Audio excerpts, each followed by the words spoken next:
बगल में आपको भी सुबह देता है कि 5500 क्वार्टर यहाँ अवैध है, सुबह देता है। डीएम साहब लिख के दे, हम कार्रवाई करेंगे। लिख के अभी दीजिए, आपने लिख के दीजिए, अभी लिख के दीजिए, अभी लिख के दीजिए, लिख के दीजिए, अभी लिख के। साथ में चलिए। अभी से कब्जे में जो सम्मानित अधिकारी में दीजिए, लिखित में दीजिए। आपको दिक्कत हो रहा है क्वार्टर खाली कराने के लिए, बड़ा दुर्भाग्य लग रहा है। इतने सक्षम पदाधिकारी आके बैठे हैं, इतनी रात को बैठे हैं और बाहर पुलिस का ऐसा पहरा है कि मानो अंदर ये लड़के नहीं आतंकवादी बैठे हैं अंदर में। सर आप विधायक हैं, देखिए विधायक बहुत बड़ा पद होता है। हम लोग सम्मान भी देते हैं विधायक, नहीं देना होगा, कर्तव्य है। बिल्कुल सर, देना ही होगा। जब भी आपसे बात हुआ है सम्मान के साथ हम लोग बात किए जी। यदि आप विधायक भी नहीं थे तो भी हम लोग कभी बात कर, कौन से बात करते थे, और आप लोग के साथ भी हम लोग सम्मान के साथ। मेरा ये आपसे अनुरोध है सर कि जैसे विधायिका नियम कानून बनाती है तो उसको हम लोग अनुपालन करते हैं। सर आप तोड़िएगा, आप तो आम आदमी है नहीं सर, हम आप मान लीजिए विधायिका ही अगर नियम को तोड़ेंगे तो हम लोग कैसे काम नहीं तोड़े। हम तो आज बोल रहे उनको विधिवत अलॉटमेंट करवाइए। आप उनको 2 घंटा के लिए कीजिए, लेकिन कर दीजिए। और जैसे ही आप 2 घंटा 1 मिनट में जब एक्शन लेंगे, इनको भी बोलेगा भाई आप लोग भी बिल्कुल। हम और ऐसे भी सब खटारा घर में कौन रहेगा भाई, सब फूटल फूटल गांव घर में रहने वाला लोग। लेकिन सवाल यहाँ है कि मैंने आप लोग अवैध लोगों का ध्यान आकृष्ट करने के लिए कभी कभी ग्रामीणों को इस प्रकार कृत्य करना पड़ता है। और ये भी इनको हिम्मत आखिर कहाँ से मिला? सवाल यही है कि इनको हिम्मत कैसे मिला? जब इन्होंने देखा कि एक व्यक्ति 7 क्वार्टर कब्जा करके बैठा है, छोटे वो 1-1 लाख रुपए भाड़ा में देके बैठा है, और अगर आपको जानकारी नहीं है और जानकारी होने के बाद भी अगर आप छुपा रहे तो दुर्भाग्य है। तो इनको अगर हिम्मत कहीं से मिला तो कहीं न कहीं आपकी उदासीनता के कारण हिम्मत मिला। आखिर ये गाँव के लड़के यहाँ तक कैसे आ गए? कारण आप लोग हैं। अगर डीएम महोदय और एसडीएम महोदय आप लोग बैठे हैं, अगर आप लोग कार्रवाई करते हैं तो यहाँ तक बात नहीं आती। लेकिन चूंकि कार्रवाई आप करने में असमर्थ हैं या क्या कारण है वो आप जानते हैं, कि उनके पीठ में या उनके सर पे किनका हाथ है ये आप जानते हैं। तो अगर आप विधिवत जो आप संविधान की बात कर रहे हैं, विधि के समझ सबको समान अधिकार है, अगर ये अधिकार के तहत एक्शन लिया जाता सबके सामने तो आज ये नौबत नहीं आती। हम लोग को इतनी रात में अपना अपना क्षेत्र छोड़कर, हमको भी डुमरी छोड़कर, इनको गोमिया छोड़कर, इनको चंद्रपुरा छोड़कर और इनको पेट्रोवाट छोड़कर यहाँ तक आने की आवश्यकता नहीं थी। इतनी रात को इतने पुलिस फोर्स के बुलाने की आवश्यकता नहीं थी आज। तो इसके पीछे कहीं ना कहीं जो शासन और प्रशासन का जो रवैया है वो दोहरी नीति है कि अगर कोई बलशाली है, कोई बाहुबली है तो उसको आप लोग अलग चश्मे से देखते हैं, और कोई अगर लाचार बेबस है तो उसको अलग चश्मे से देखा जा रहा है। तो चश्मे को ठीक करके अगर आप दोनों को देखेंगे तो इस प्रकार का नौबत नहीं आएगा।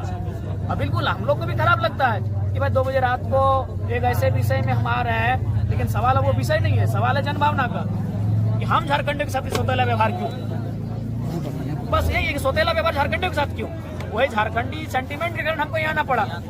तो हम तो बेरमो में चुनाव के बाद एक रात ठहरे नहीं है। आम आदमी कोई नियम को तोड़ता है आज से 2 साल पहले, लेकिन खास आदमी जो समाज का आइडियल मानता है, इतना बड़ा आइडियल संवैधानिक रूप से वो नियम तोड़ता है तो सर वो चर्चा का विषय होगा। नहीं यार, मेरा कहना है सर कि आप प्रक्रिया एक बात बताइए, प्रक्रिया में बगल में सांसद जी का आवास अलॉटमेंट है कि नहीं, वो खास है कि नहीं है? प्रक्रिया में आइए सर। डीएम महोदय वही बोले चश्मा, यहाँ सवाल वही चश्मे का, नजरिए का सवाल है। सांसद महोदय खास है कि आम है? खास है, अलॉटमेंट हुआ। पर यहाँ के जो विधायक है वो आम है कि खास है? खास है। उनको कई जगह उनको तो घर जैसा अलॉटमेंट हुआ है, तो फिर यहाँ समस्या क्यों आ रही है? अब जो ये नियम और संविधान की बातें कर रहे हैं कि 2 चश्मे से क्यों देखा जा रहा है संविधान को? अगर संविधान में काले रंग से लिखा है तो सबके लिए काला रंग होना चाहिए, किसी के लाल रंग क्यों? यही बगल में सांसद महोदय का अलॉटमेंट है, तो आपको भी 3 लड़कों ने 4 बार 5 बार आपको चिट्ठी दिया। इस तरह हो ही जा रहा है सर कि लग रहा है कि नहीं। देखिए आप लोग ये सुनिए, आप लोग दोहरी नीति कर रहे हैं, दोहरा व्यवहार कर रहे हैं। वही कारण है कि आज इस प्रकार से ये माहौल उत्पन्न हुआ। नहीं आप बताइए, आप बताइए। अभी चूंकि उन्होंने नाम लिया हमारे पूजा महतो जी ने, हम नाम नहीं लेंगे चूंकि हम पूरे 5500 के एक साथ जोड़ रहे हैं। बताइए 7 को क्वार्टर लेके बैठा है। एक्चुअली ये मकसद ही हम लोग का था इस विषय को हाईलाइट करना। ये नहीं हाईलाइट है, उसके बाद भी आपको ये करना होगा कि आप अलॉटमेंट इनके नाम से करें और जितने आपको नोटिफिकेशन आएगा अभी निकालने में क्या दिक्कत है? करवाते हैं सुनामी के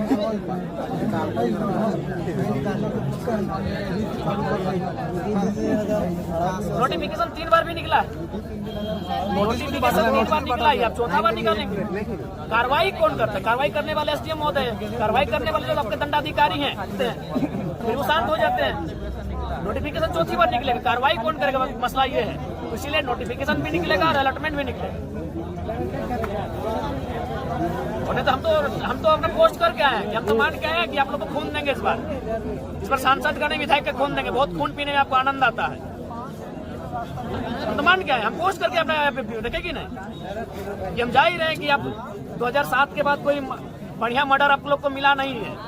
17 साल बीत गए हैं तो जरा मात्र नया लड़का आपको नजर में आया है, हम तो मान के आए हैं, हम पोस्ट करके आए फेसबुक में कि हम अपना रक्त देने के लिए जाए हैं।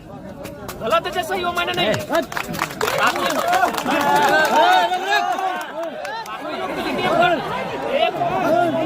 एक चश्मा का तरीका बदले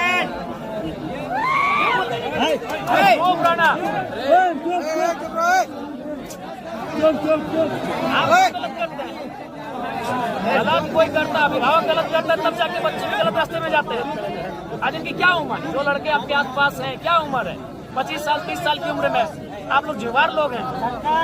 आप नोटिफिकेशन और अलॉटमेंट दोनों काम कीजिए, हम ऐसे चले जाते हैं। हम यहाँ हमको आने की भी आवश्यकता फिलहाल नहीं है, हम अपना क्षेत्र में रहेंगे। गलत करते करते हम लोग सब खो चुके हैं। मैंने सही का ठीका हम ही लोग लेके रखे हैं। नहीं, सही का ठीका हम ही लोग लेके रखे हैं जीएम महोदय। क्या बाध्यता है? जो खाली क्वार्टर होता है उसमें यूनियन का होता है, उसके अलावा अलॉटमेंट के लिए पावर डीएम को इम्प्लाई को है। ठीक है, उसके बाद जैसे कुछ 17 क्वार्टर होते हैं, उसका अलॉटमेंट यूनियन रिप्रेजेंटेटिव क्या होता है अंडर द स्टेट ऑफ में, उसकी एक प्रक्रिया है। उस प्रक्रिया के जाके अगर पिछला अलॉटमेंट होगा तो इसी आधार पर हुआ होगा, यहाँ तक मेरे को अंदाज है। तो उस प्रक्रिया में जाने के बाद ही अलॉटमेंट ना, तो आप भी जानते हैं कि कभी यही कोरोना काल आ रहा था तो एक गाड़ी में 4 लोग थे, पुलिस ने देख के उसे इग्नोर कर दिया। आप भी छोड़ दी इस क्वार्टर को फिलहाल 4-5 दिन इग्नोर रखिए, उतना हाई तो की क्या जरूरत है? ये कोई नहीं रहेगा वहाँ ना, आपका वहाँ कोई नहीं रहेगा जब तक डिसीजन नहीं होगा। इग्नोर कीजिए कुछ चीजों को, फिर हमें कोई भय नहीं है और वो सम्मान माननीय। हमको लगता है कि अब ये सही रास्ते से झारखंड का हल नहीं निकलेगा, तभी हम टेढ़ा रास्ते पर चलने के लिए आप लोगों को मजबूर करते हैं। चौथा नोटिफिकेशन होगा धनबाद में 58,000 अवैध है। यही बोकारो में अगर गांव वाले वो दुकान के लिए जाएंगे तो प्रशासन लट बीएसएफ भेज के मारेगी, सीएसएफ भेज के। वहाँ खटाल में मैंने कितना एकड़ जमीन के कब्जा है, कोई कार्रवाई नहीं। बड़ा दुर्भाग्यपूर्ण है कि ये कानून का चश्मा 2 जैसा है। इसलिए अच्छा एक बात बता, यूनियन की बात की, माननीय सांसद महोदय को किस थ्रू से अलॉटमेंट हुआ? ये पूरा डिटेल्स दिखाऊं जरूर, कहीं ना कोई तरीका में होगा। मैंने वही वाना दादा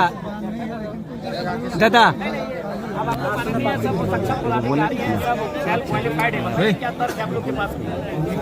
संविधान का ठिकरा खाली हम लोग लेके रखे कि बाकी बैरमा में आता है और माननीय जगन्नाथ बाबू श्रद्धे वही उनका आवास अलॉटमेंट था।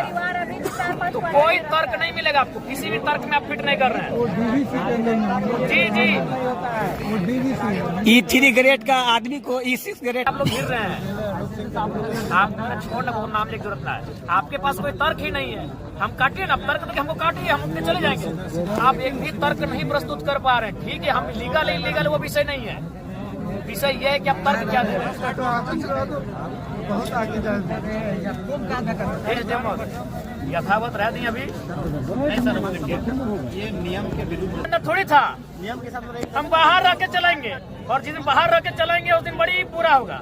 आगे हम जाएंगे।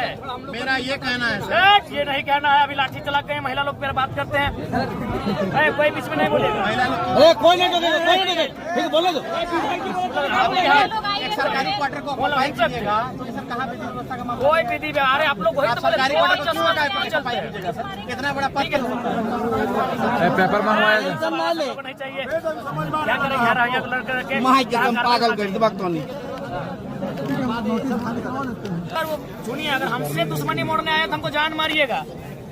आपसे कौन लड़ने सकेगा सर, कौन लड़ने आएगा? जान गलत बात मारिएगा। है। कोई भी बात को पतंगड़ बनाते हैं सर। पतंगड़ आप बनाए? कहाँ बोले? अभी डांस कर रहे थे आप ताला लगा के। आप हमसे बोल रहे हैं कि लड़ाई करने, लड़ाई करने अब क्या थोड़ा- डांस कर रहे थे अभी? लड़ाई करने क्या है? ताला लगा के डांस कर रहे थे आप? आपसे तो बात करने के लिए आए हैं। आप कोई भी बात को पतंगड़ निकालते हैं। अभी आप डांस कर रहे थे, आप डांस क्यों कर रहे थे? आप डांस क्यों कर रहे थे अभी? क्यों डांस कर रहे थे? एसडीएम महोदय, अगर वो नोटिफिकेशन जारी करते हैं, आज जो अपने गोला बारूद लेके पहुंचे हैं और ये 400-500 पुलिसकर्मी, आप में हिम्मत है बाकी लोगों के पास पहुंचेंगे? महोदय वो लिख के देंगे तो हमको जाना पड़ेगा। हमको लिख के- हाँ लिखने बोलिए तो लिखने बोलिए ना अभी। अरे 1 घंटा लगेगा लिखने में, 2 घंटा लगेगा। हाँ लिखवाइए, लिखाइए। आप लोग अभी 1 घंटा वेट करते हैं, आप लिखिए। अरे बोल रहे समझ भाग बोले देने सही बात। 4 लीटर गए आपको? 100 लीटर चल अरे आप लोग सुनिए ना, आप लोग जो पढ़े हम भी पढ़ के आए हैं। D6 का तो पहले क्या? दिया था कि नहीं है तो दे देंगे। ओए, बीच में कोई नहीं बोले। आपका आंसर कहाँ है महोदय? एसडीएम महोदय, आप उठाइए थोड़ा नजर, वो तो बोल रहे थे। 1 लीटर का जवाब हमें उठाइए नजर। अरे किसी का नजर नहीं उठेगा टाइगर के सामने। क्या सर, कहाँ गए उनका उत्तर? 20 दिनों से 50 किया जा रहा है। कोई हल्ला नगर में ठीक है, उसको हम करवा देते हैं। तक फिर आते इस तरह का माहौल चल रहा है। लेकिन सवाल ये है कि हम तक सूचना आप क्यों नहीं दी है? हमें सूचना तब मिली जब प्रशासन और पब्लिक आमने सामने थे। हमारे पास हथियार है, डर जाएंगे? डर के क्या करेंगे? हमारे पास बच्चा क्या है झारखंड के पास? इसलिए हम इस विधायकों को कुछ नहीं मांगते कि भी खत्म कर दीजिए, कोई दिक्कत नहीं है। अगर आपकी विधायकी तो मामूली है, आप हमारी जिंदगी को खत्म कर दिए, कोई मतलब नहीं है। लेकिन जनता बुलाएंगे, पाएंगे। चढ़ गया है।